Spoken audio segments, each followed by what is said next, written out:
Pai, povo de Deus, povo abençoado. Queremos louvar a Deus, queremos glorificar o nosso Deus por mais essa oportunidade, por mais esse privilégio que Ele nos concede de podermos fazer menção e o uso da sua palavra. Palavra inerrante, infalível, é a palavra de Deus. Nós queremos falar hoje sobre a semente. E nós vamos ler Marcos capítulo 4, o 24 e o 25 é o versículo que nós vamos ler. Marcos capítulo 4, versículo 24 e versículo 25. Então lhes disse: preste bem atenção no que vocês ouvem. Com a medida com que estiverem medido, vocês serão medidos, e mais ainda lhes será acrescentado. Pois ao que tem, mais será dado, e ao que não tem, até o que tem lhe será tirado. Amém? Eu aprecio muito esse versículo, essa passagem que Jesus fala.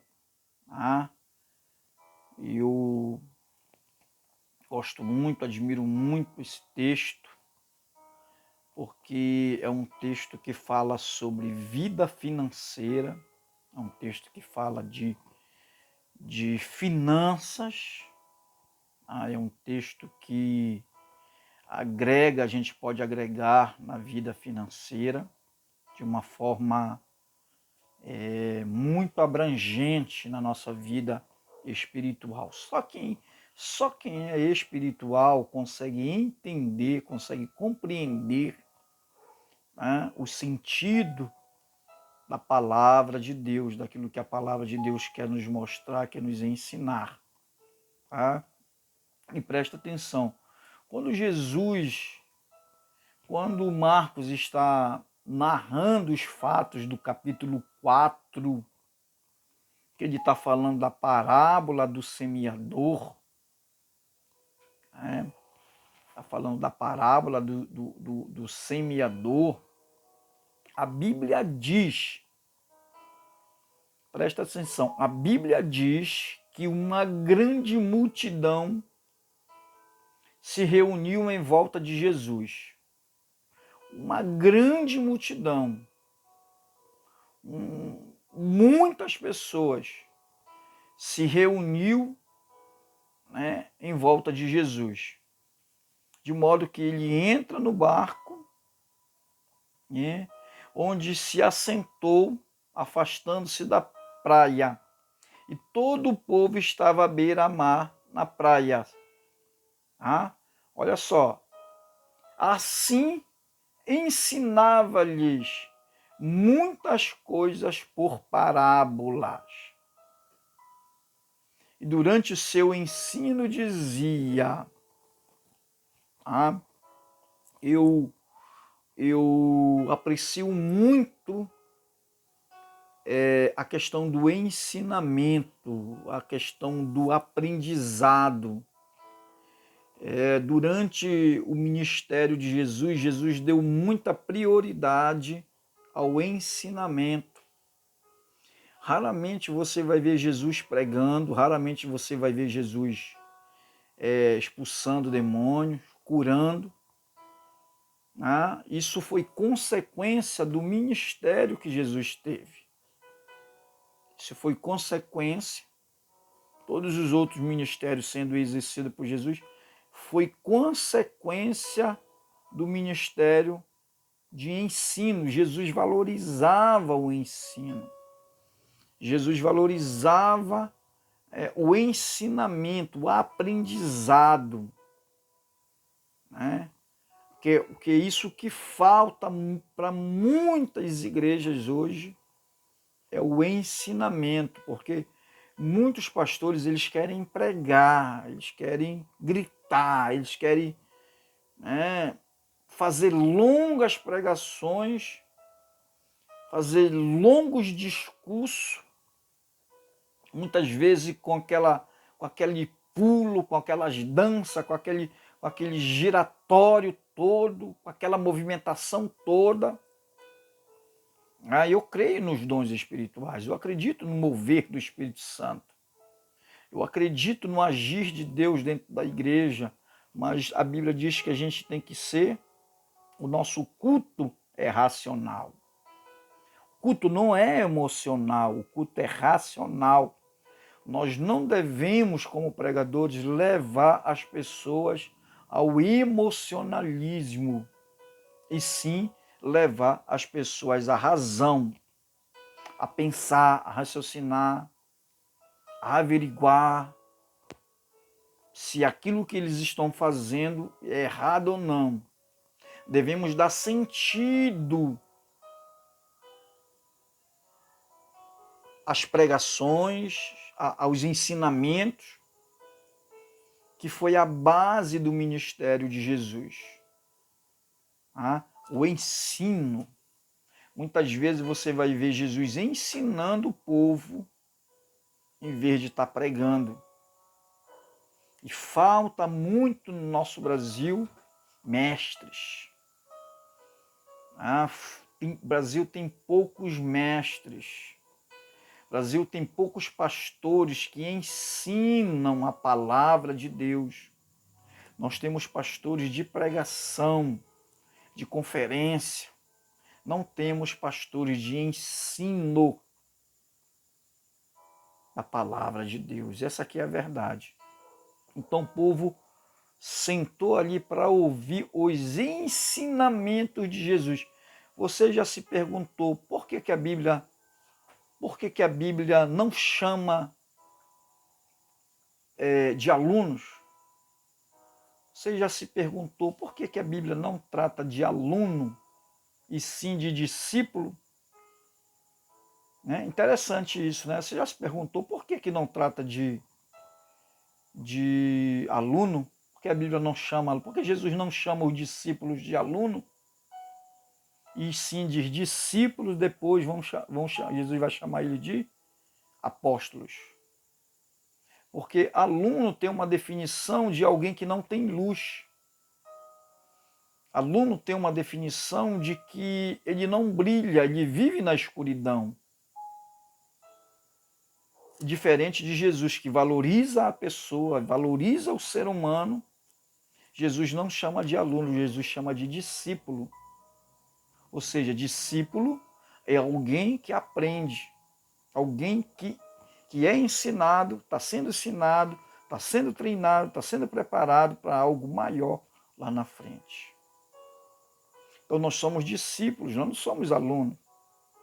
Essa palavra aluno, ela deveria ser erradicada do nosso vocabulário, da nossa vida. Porque traz um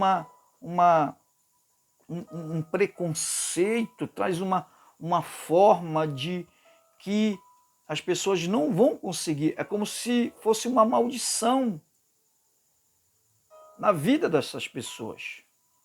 E nós devemos quebrar toda essa maldição, todo esse mal. Nós não somos pessoas sem luz. Nós não vivíamos nas trevas, nós somos pessoas da luz. Somos pessoas guiadas por Deus, porque Jesus é a luz do mundo. Jesus é a luz do mundo. Então, presta atenção, Jesus está na beira-mar, Jesus está na beira da praia. Não, o povo está na beira da praia. Jesus está num barco afastado, e do barco ele sentou no barco e começou a ensinar as pessoas. Lá do barco começou a ensinar por parábolas, por comparação, por modelos de vida que eles entendiam, que eles compreendiam naquela época. A forma de Jesus ensinar por parábola era uma forma de que eles entendiam aquilo que Jesus estava ensinando. Ou seja, era uma forma deles aplicar na sua vida, na vida deles, a palavra de Deus que foram ensinada. Os princípios, não só praticar a palavra, mas também os princípios dela. Amém? E Jesus está pregando por parábolas.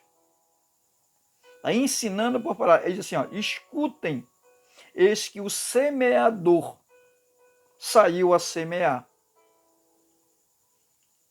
O semeador saiu a semear, e ao semear, uma parte caiu à beira do caminho. E vieram as aves, comeram. Outra parte caiu em solo rochoso, onde a terra era pouca, e logo nasceu, visto não ser profunda a terra. Saindo, porém, o sol a queimou e não tinha raiz, secou-se.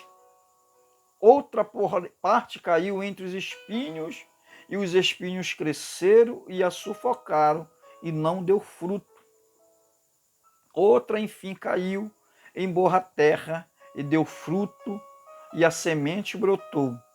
Cresceu e produziu a 30, a 60 e a 100 por um. Porque essas são as medidas de Deus na vida daquele que semeia, daquele que contribui. Porque podemos aplicar isso aqui na nossa vida financeira.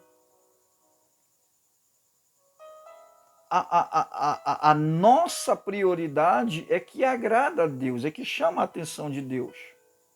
É saber se essa semente, é saber se essa oferta está caindo em terra boa. Está caindo numa boa terra. Tá? E se ela cair numa boa terra, ela vai produzir. Ela vai gerar frutos.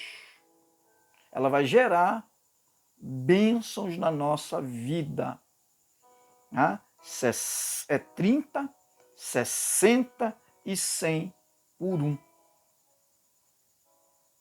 Não é a quantidade, não é o montante, é a forma como você semeia. É a forma como você contribui. Tá? E não é por força, não é por violência, não é por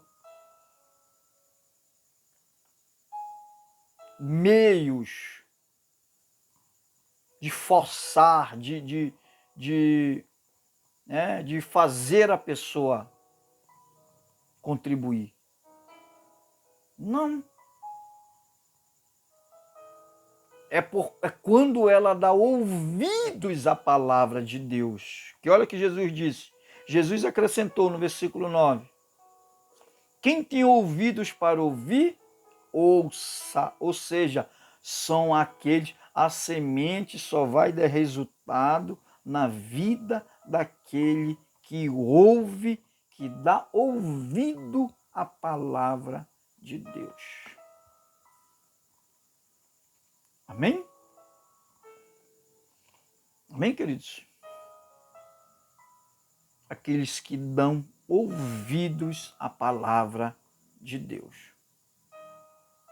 Agora muitas pessoas, elas têm dificuldade de compreender isso. Elas têm dificuldade de entender isso. Por quê? Porque são pessoas meramente carnais. São meramente pessoas avarentas. São raramente pessoas que não são generosas, pessoas apegadas a dinheiro. Porque nós devemos dar ouvidos à palavra de Deus. Se somos espirituais, nós devemos dar ouvido à palavra de Deus. O versículo 10. Quando Jesus ficou só, os que estavam junto dele com os 12 começaram a lhes fazer perguntas a respeito das parábolas. Jesus disse a eles: a vocês é dado conhecer o mistério do reino de Deus, mas os de fora tudo se ensina por meio de parábolas, para que vendo vejo e não perceba, e ouvindo, ouça e não entendo, para que não venha a converter-se e sejam perdoados. Amém? Jesus está dizendo que os mistérios do... Isso é um mistério. Isso é um mistério do reino de Deus.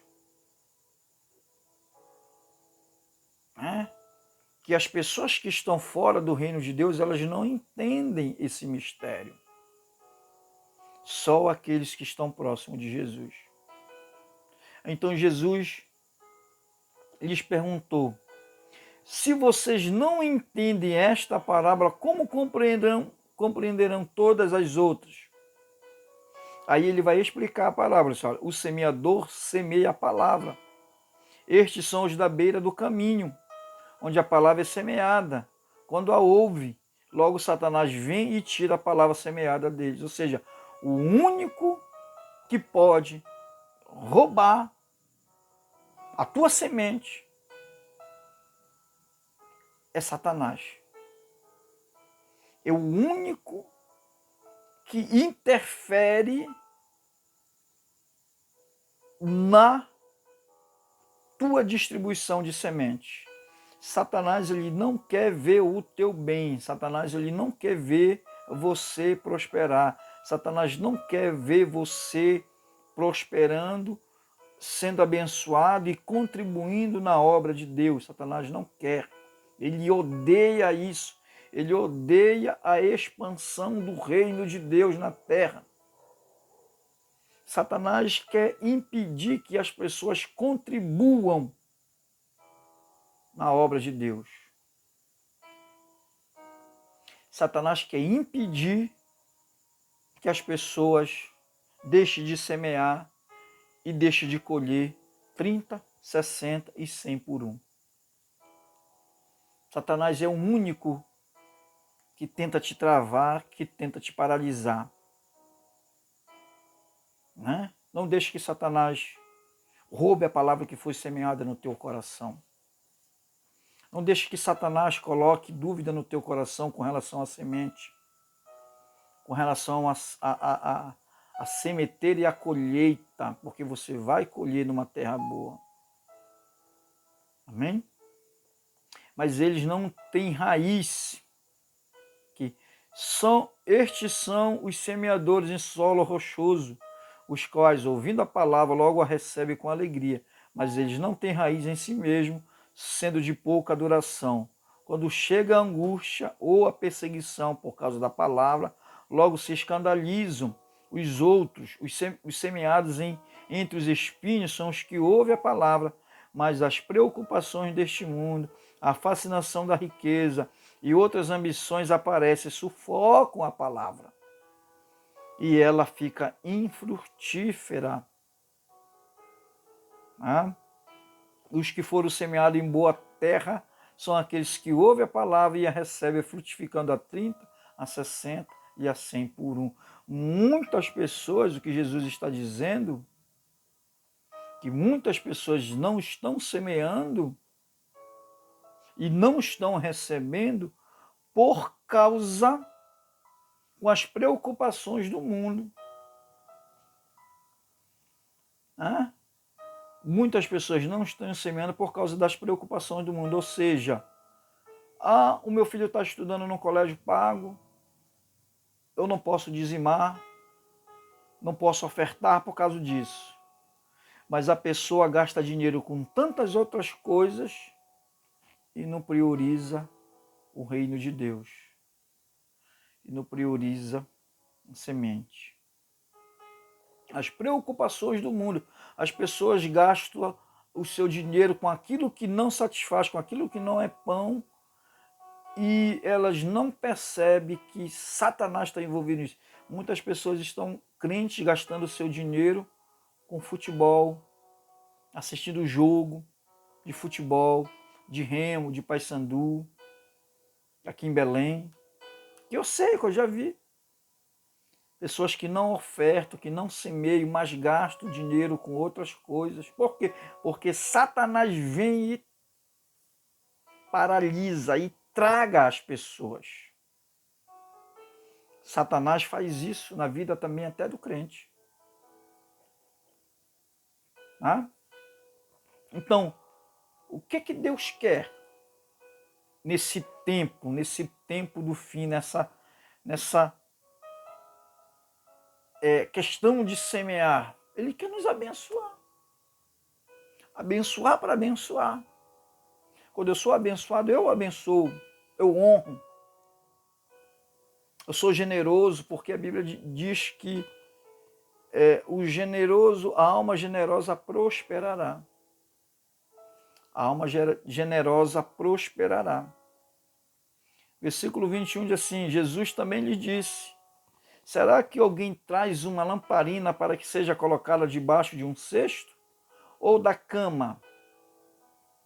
Por acaso não a coloca no lugar em que ilumine bem? Porque nada oculto, senão para ser manifesto, e nada escondido, senão para ser revelado. Se alguém tem ouvidos para ouvir, ouça. Amém? Jesus está falando de vida financeira. Jesus está falando de finanças. Jesus está falando que nós somos iluminados, abençoados. Que o propósito dele é nos abençoar. Versículo 24, ele diz, preste bem atenção no que vocês ouvem. Com a medida com que tiveres medido, vocês serão medidos.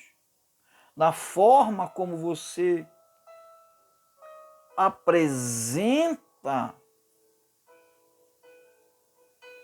a tua semente, é a forma que você vai ser abençoado. A forma que você semeia é a forma que você será abençoado. Com a medida que você medir, você será medido. Se você oferta 0, você vai ganhar 0, menos 0. Porque quem não oferta, a Bíblia diz que o que ele tem, Deus vai tirar e vai dar para outro. Com a medida que estiverem medidos, vocês serão medidos. E mais ainda lhe será acrescentado. Olha, será acrescentado.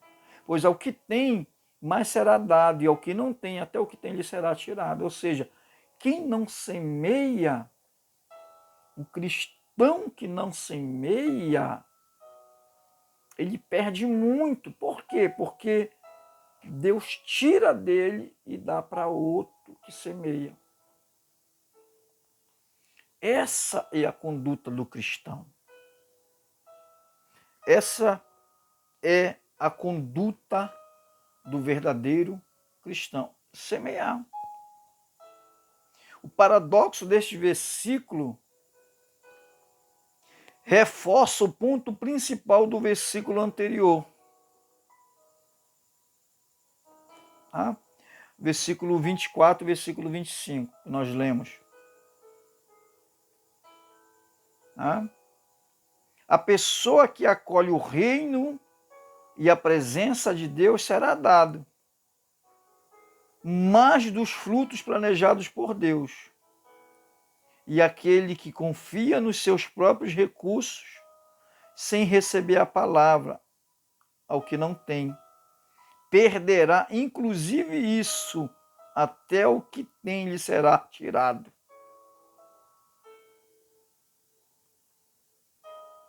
Amém? Vocês conseguem me entender?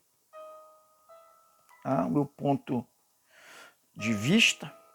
Com a medida com que tiveres medido, os resultados espirituais que os discípulos perceberam deveriam estar baseados na quantidade de esforços empregados. Eles colheriam aquilo que haviam plantado. Você vai colher aquilo que você plantou. Não tenha dúvida disso. E ainda se acrescentará.